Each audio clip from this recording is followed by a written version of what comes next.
ver, muy bien. Con todos, muy buenas noches. El día de hoy estamos con la participación del señor Edilio y de la señora Rufina, pues personas que nos van a permitir conocer un poco más sobre lo que sucedió en Chungar. Entonces, señora Rufina, hablando un poquito sobre Chungar y sobre usted también, por ejemplo, ¿nos podría mencionar cómo fueron sus primeros años de vida en Chungar? Un momento, es Lucila. Ah, Lucila. Lucila Alcántara Valdeón. Muy bien, Lucila Alcántara Valdeón. Muy bien. Entonces, disculpe, señora Lucila, le preguntaba, ¿no? ¿Cómo usted nos puede mencionar sus primeros años de vida? ¿Qué recuerdos usted tiene de la zona de Chungar, de su infancia? ¿Cómo era Chungar en sus primeros años, cuando usted tenía 5 o 6 años? ¿Qué es lo que recuerda del pueblo? Sí, nosotros vivíamos más arriba de la misma. Perú. Ahí teníamos nuestra casa, en el barrio Alto Perú. Ahí hemos crecido, ahí hemos nacido y crecido también. Y de ahí iba al colegio de bajito nomás. Ah, y usted estudió ahí toda su primaria, en el colegio que estaba en la zona de Chungar.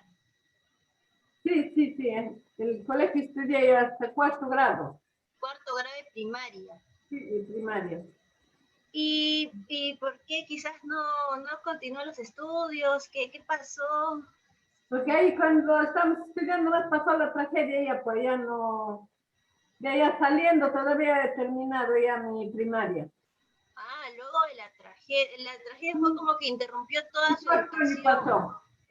Sí, porque a veces entrábamos de 7 años, de 8 años, todavía para primer grado, la transición que se llama la transición.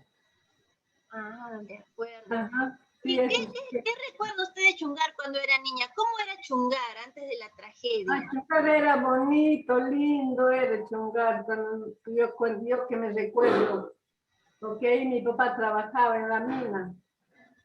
¿Y cómo se llama su papá? Mi papá se llama Custodio Alcántara Aliaga. Ah, el señor Custodio ya trabajaba en la mina y usted compartía con sus hermanos, imagino, ¿no? Mientras que sus papás iban a trabajar. Sí, con mis hermanos, con mi mamá, mis primos, todos que vivíamos en Alto Perú, ahí jugábamos por todo, ahí arriba por el cerro, por el Pajonal, por ahí jugábamos. Ahí mis hermanos, todos jugaban ahí sus trompos, bolas, jugaban ellos. Claro, Sí, me imagino. Jugaban con las muñequitas, así, con las piedritas, así por ahí, por las alturas jugábamos ahí. Entonces, usted ha tenido, se podría decir, una infancia muy tranquila y recuerda con buenos ojos todo lo que vivió quizás cuando era niña en la zona de Chungar, ¿no? Sí. Así es. Y, por ejemplo, ese día del desastre que fue el 18 de marzo de 1971, ¿usted qué estaba realizando? ¿Cómo se encontraba? ¿Cómo es que sucedió este evento, por ejemplo? Pero para eso mi papá nos contaba diciendo que hay unos abuelitos que habían escuchado que el cerro conversaban, el cerro donde se ha caído, el cerro más arriba donde había la mina, conversaban, decían que el otro iba a hacerse su pachamanca y el otro iba a ser calvo. Entonces, dice así, mi papá nos contaba a nosotros diciendo que dicen los cerros han hablado, han conversado. Pero nada, nosotros de tomar importancia, que nosotros somos niños, ni tampoco mi mamá, mi papá, nadie te tomaba importancia a eso, te dan cuentos, historias, no sé qué. No tomaban importancia de eso, pues. Después el cerro empezó a caer, de a poco caía, y en primera vez cuando ha caído toda la gente de noche se habían salido ya hacia más arriba, a las alturas. Y pensando que algo va a venir, pero nada, y después otra vez se venía igual, otra vez venía y ya la gente se había acostumbrado a eso. Entonces, cuando ya vino fuerte, tampoco ellos ya, al año creo que ya se vino ya más fuerte ya esa mina. Entonces, ese cerro se ha bajado, al año sí vino ese cerro, después que había caído, o sea, poquito caía. Se podría decir que desde el año 70 ya se estaban cayendo las rocas y ya también empezaba a generarse estas como leyendas diciendo que los cerros van a ser una pachamanca o van a ser caldo con el pueblo, pero ustedes... Ya avisaba, pero nadie ha tomado importancia porque se caía, pues ya, y ya se habían acostumbrado así, a que subían el cerro así despacio, que se viene. Ya ni esa vez que ha habido esa tragedia, ya algunos no han salido también de su casa, que ya se pasará, ese día que está bajando poquito, diciendo, ya nadie había tomado importancia de salir cuando recién el agua levantó, ahí escaparon, pero ya les agarró ya la vuelta tuito, ya con toda la casa lo tumbaron. Pues. Y nosotros vivíamos arriba, mi papá trabajaba por la oficina. Era albañil, trabajaba en la oficina y él estaban ampliando, creo que esa oficina era al ladito de la laguna nomás. Y nosotros vivíamos más arriba y se escuchaba, hemos escuchado el sonido que se viene y era una polvadera que bajaba fuerte. Y de ahí ya nosotros habíamos tenido unos carneritos de paseo, nos hemos ido a pasear más atrásito del cerro. Y no sabíamos que la laguna se había venido así a Toita a llevarse, pensábamos solamente que se había caído ahí porque era una polvadera, así, y hemos visto que se levantaba. Ahí todos mis hermanos ya estaban ahí, mi hermano Nicanor, mi hermano Saturnino, mi hermano Ezequiel, él, todos estamos ya, no sabíamos cómo estábamos atrás de los carneritos pastando. No nos vemos hasta las 2 de la tarde. Ahí recién mi abuelita llegó y dijo que ya desapareció Chungar. Entonces nosotros ya llorando íbamos ido a buscar, no, era totalmente una tristeza. O sea, se puede decir que usted se salvó porque felizmente usted vivía en Alto Perú, que era como que un pueblito un poquito más alejadito. Sí, todos desde Alto Perú y Marca, todos se han salvado, pero son de abajo nomás no. Han fallecido.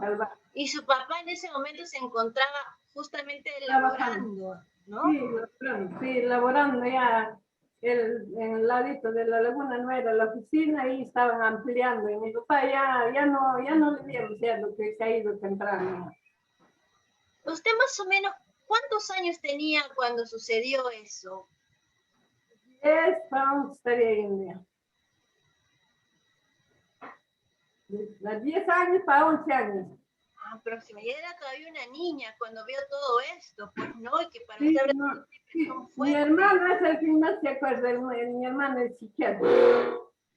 ¿Y qué acciones realizó la empresa cuando vio que todo esto pasó obviamente con su gente, ¿no? Con los trabajadores? ¿Vio algún gesto de la empresa por ayudarlos, por encontrar a alguien, a los que le habían pasado? Lo que me acuerdo es que llegaba ayudas en carros, llegaba ayudas frazadas, ollas, llegaba ayuda, víveres, no sé de dónde vendría, porque nosotros no entramos, como éramos chicas, no, solamente íbamos a recoger, pero no sé de dónde, de qué sitio llegaría, pero llegaban ayudas. Claro, sí, en su momento el mismo presidente, que era en ese momento Velasco Alvarado, con obviamente parte de sus ministros, estaban viendo llevar acciones, ¿no? De ayuda a la zona de Chungar. De repente puede ser que haya sido parte del mismo Estado, porque hasta la misma primera dama de esos años también se empezó a ayudar, hasta el clubs de acá de Lima. Y la comunidad en sí, o sea, por ejemplo, en Alto Perú, Marca, las personas que habían sobrevivido, ¿qué empezaron a realizar luego del desastre por ayudar, por ejemplo?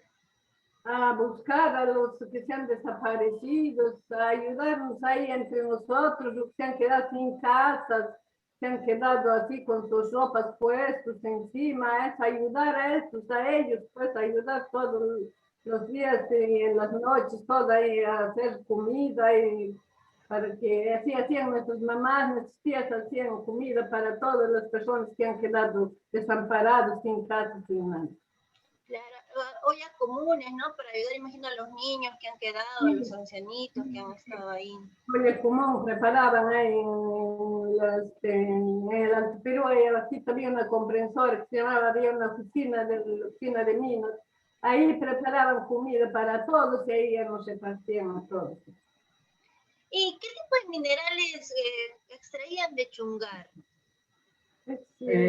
En ahí han sacado el zinc, el plomo y el cobre, pero más era el plomo. Más plomo. Ay, Sí, el cobre. Sí. ¿Y cómo usted considera, señora Lucila, que afectó todo esto el desastre chungar en su vida o en la vida de su familia? ¿Cómo siente que esto repercutió en ustedes? ¿De repente se desplazaron a otro pueblo? ¿O cómo veían la vida luego de haber perdido a su papá, justamente que era un pilar en la familia, ¿no?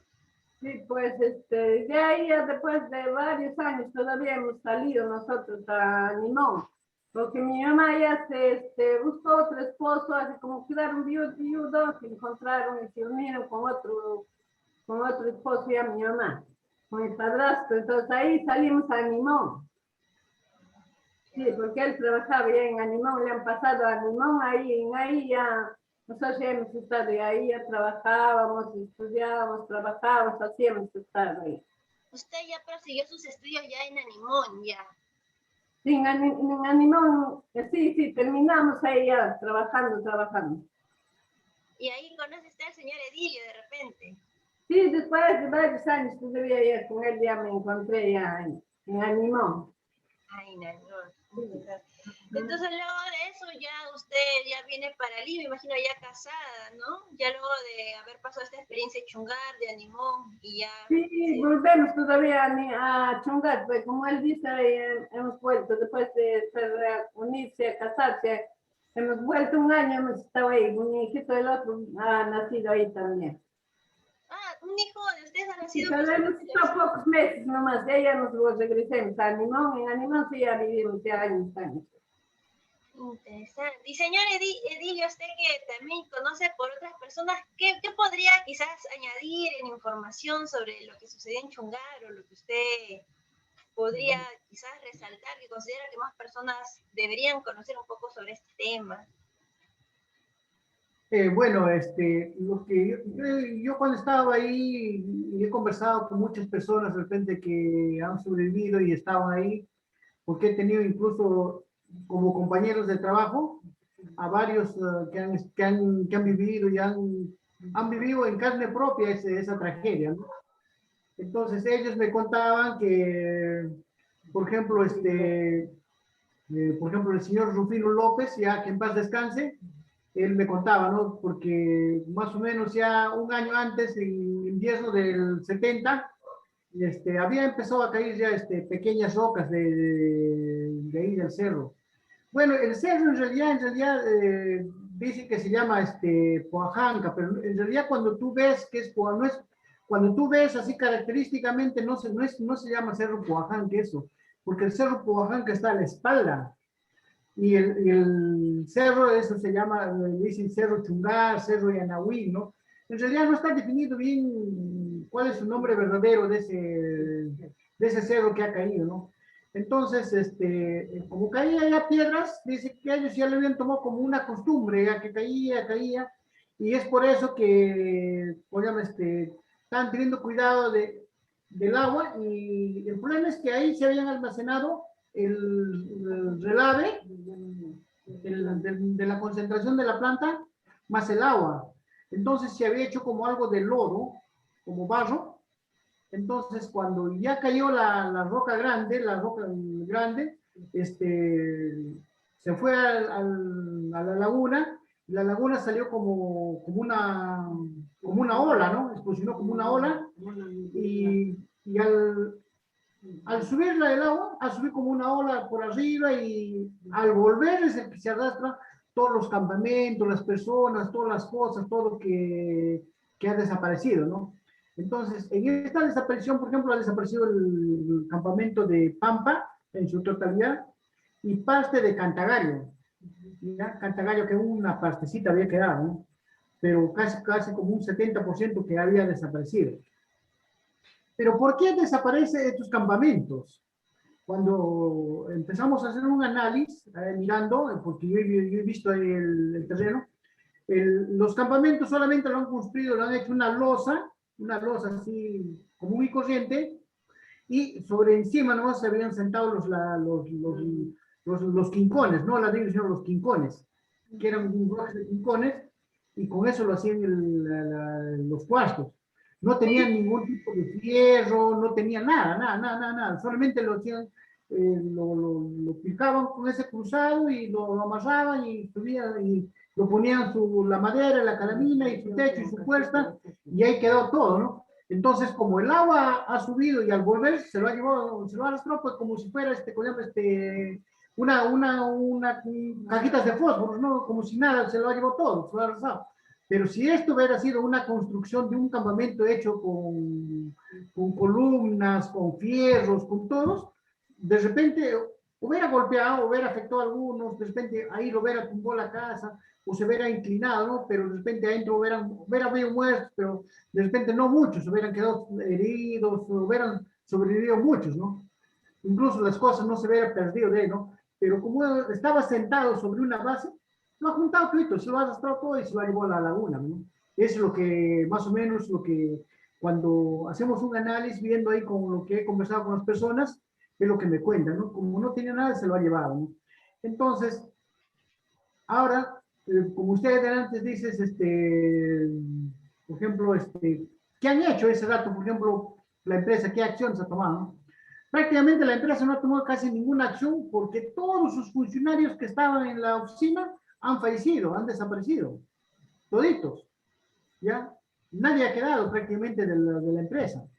Claro, los que se han salvado eran los que estaban en el campamento de, como dice, de Cantagallo una parte, y después el otro de Marca, de Alto Perú. Pero en ahí vivían quienes, vivían los obreros que estaban en la guardia noche, y ellos no los trasladaron. Pero los que han ido a trabajar en la guardia día han fallecido varios, ¿no?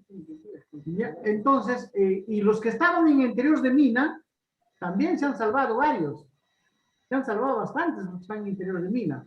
¿Por qué? Porque el agua no ha entrado a toda la mina, solamente ha entrado una parte, más o menos a la altura de la laguna, hay una boca mina, y eso servía como ventilación y como para drenar agua de la laguna, que sale por la parte abajo de Yanahuín, por donde sale la central hidroeléctrica, por ahí salía el agua, que ese que tenía por ahí se escapaba como un desfogue.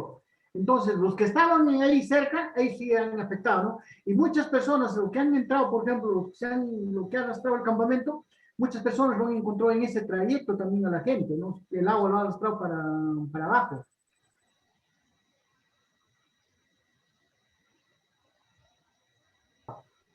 Pero el problema era, como era lodo y barro, la gente se ha quedado ahí trancado, atorado, y ya no han podido salir ni para ningún sitio, ni han podido nadar, ni han podido flotar, nada, ¿no? Entonces, ese ha sido el gran problema que ha tenido ya la tragedia de ese año 71, ¿no?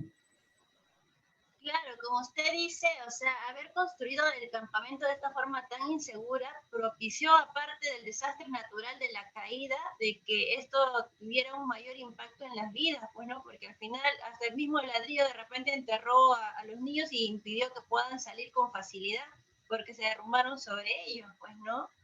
Y eso no se menciona. Y como me había mencionado el señor en su momento, el señor Valerio, de que luego la mina no los indemnizó, sino solamente les dio como una carta de presentación para poder ir a otras minas a laborar, ¿no? A las personas que tenían pues la capacidad, todavía la fuerza para seguir trabajando.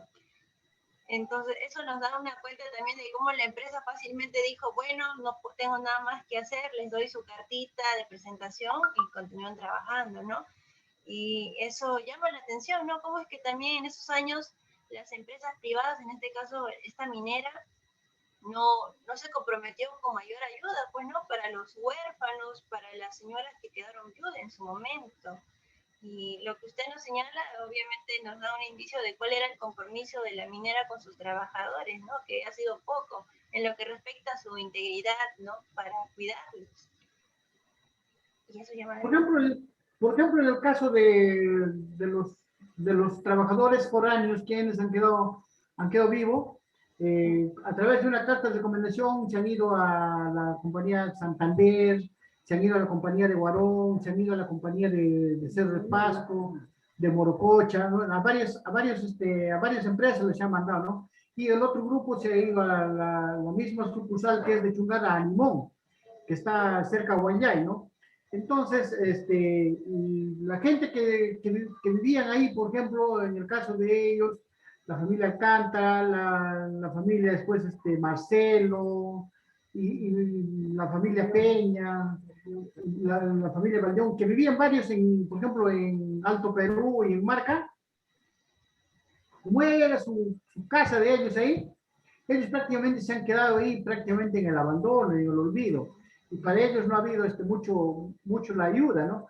Prácticamente cuando desapareció la escuela, ellos ya no tenían escuela, ya no tenían nada, ¿no?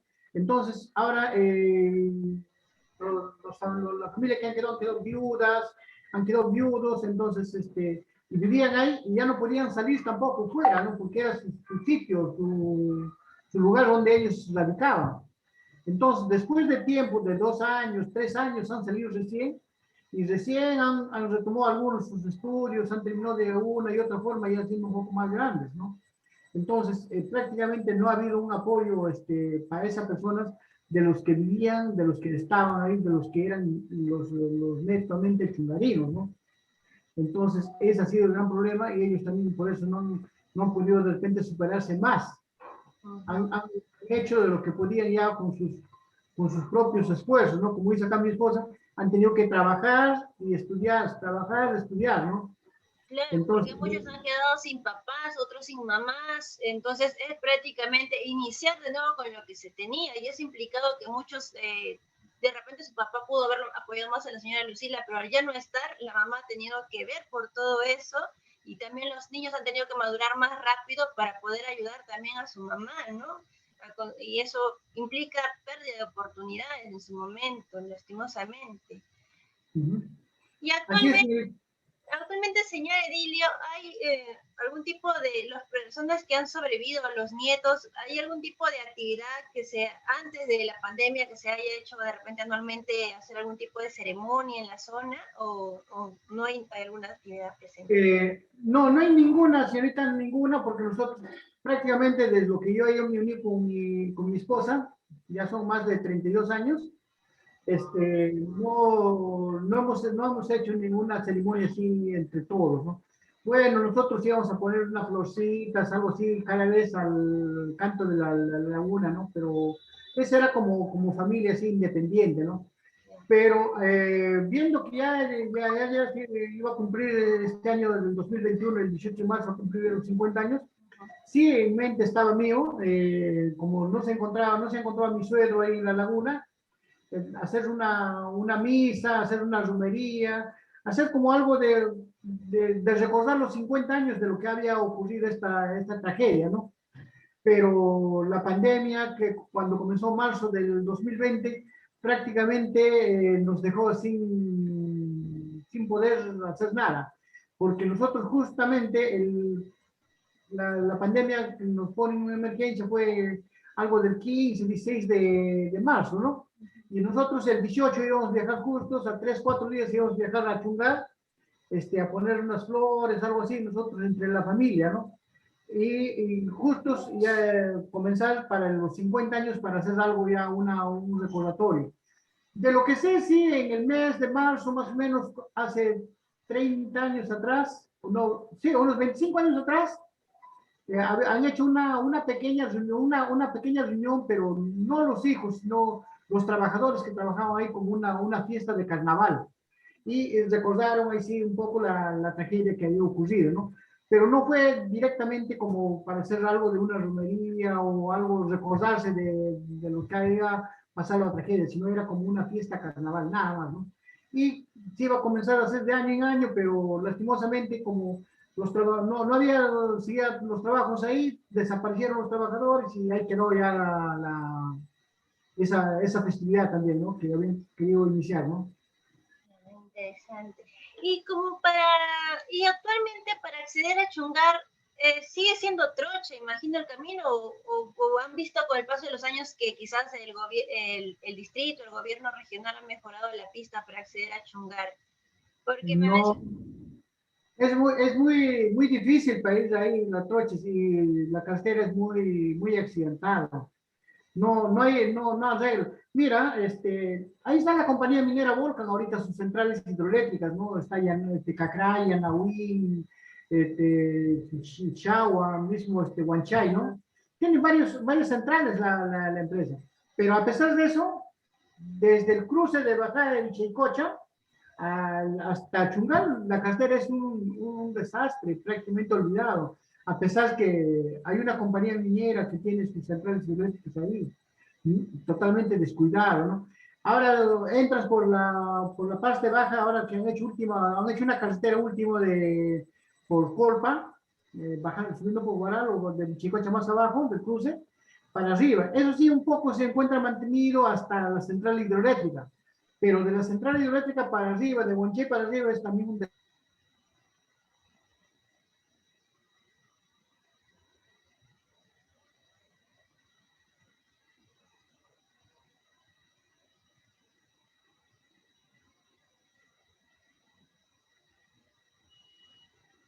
desastre.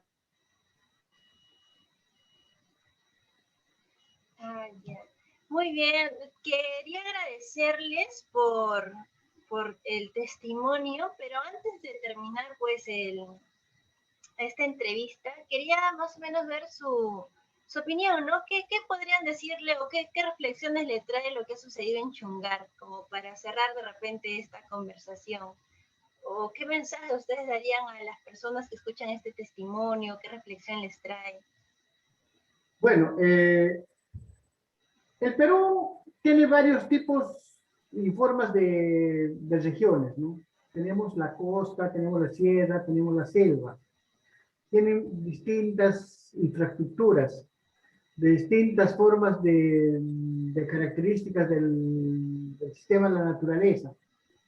Entonces, tenemos uno, por ejemplo, que ha ocurrido un año antes en Huaraz, después tenemos el 71 ya en Chungar.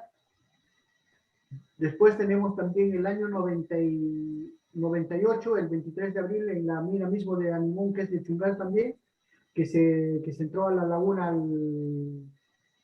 la mina, y ahí desaparecieron 6 trabajadores, se consiguieron 5, pero uno no se consiguió hasta la actualidad.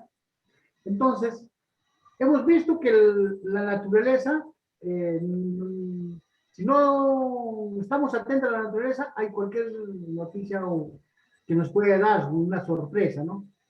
Entonces, lo que debe hacer es que el gobierno, tanto nacional, regional, distritales o provinciales, deben tomar bastante consideración a todos los pueblos y cerca de los pueblos, ¿no? Mirar las cordilleras, mirar las represas de las lagunas, los ríos, ¿no? Porque todo creo que es prevención.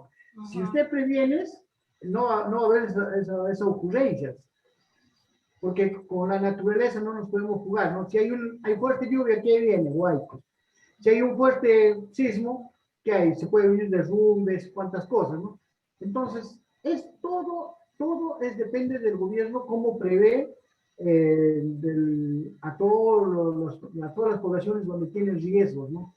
Riesgos por agua, riesgos por roca, riesgos por lodos, muchos tipos de riesgos que hay, ¿no?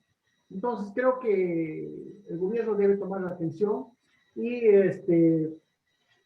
nosotros, todos los hijos chungarinos que nos hemos reunido último el 18 de marzo vía internet, me han pedido, como yo había organizado esta reunión, me han pedido que para el próximo año, de repente, si la pandemia, Dios gracias, no esté, vamos a pedir una audiencia con la mina Chungar, con la minera Volcan, para que de Jatilla, algo así, ya en la laguna, para poder recordar nosotros. Y además, decir que esto debe quedar como dentro del calendario del Perú, debe quedar como algo, como una historia, tocarle como que sea un acto histórico, ¿no? Exacto. Ahorita, por ejemplo, nadie dice nada, ¿no? Ningún canal de televisión, ninguna prensa. Prácticamente ese año, el 71, como dice usted, ha venido prensa nacional, internacional, local, regional, todo el mundo en todo ese rato, ¿no? En el momento que han pasado las cosas. Pero luego se han olvidado y hasta hoy no dicen nada. no se recuerdan nunca se han recordado de los hijos, cómo han crecido, cómo han vivido, cómo han sobrevivido, que algunos han tenido prósperamente, han tenido buena suerte de crecer, algunos no se han quedado ahí, algunos siguen padeciendo. Entonces, todas esas cosas, hay de todo, ¿no? Hay factores de todo tipo, ¿no? Claro, como usted dice, ¿no? Podría ser un precedente, sobre todo como el Perú sigue siendo un país minero, de saber cómo en el pasado ya hemos tenido estos tipos de accidentes para prevenir en este presente y en el futuro, tener más atención con la naturaleza, como usted señala, ¿no? Si va a haber actividad minera, está bien, pero siempre precaviendo qué es lo que pasa alrededor, para que obviamente los trabajadores y las familias no se vean pues afectadas, ¿no? Por este tipo de sucesos. Entonces, señora Edilio, le agradezco por participar en la entrevista, también a la señora Lucila, que se retira, pero muy agradecida por todo esto, y más bien muchas gracias por confiarnos sus testimonios, que va a servir para muchos jóvenes para que puedan conocer más sobre este tipo de sucesos y aprender también de la historia y saber sobre todo que existió un pueblo alrededor de una mina llamado Chungar y que pues tiene que estar en nuestra memoria como parte del pueblo peruano, ¿no? Que perdimos personas en esos años, pero que se puedan seguir recordando su memoria, ¿no? Para ayudarnos como sociedad, ¿no? Evitar muchos desastres en el futuro. Y en ese sentido le agradezco mucho, señor Edilio, y pues muchas gracias por esta participación. No hay de qué,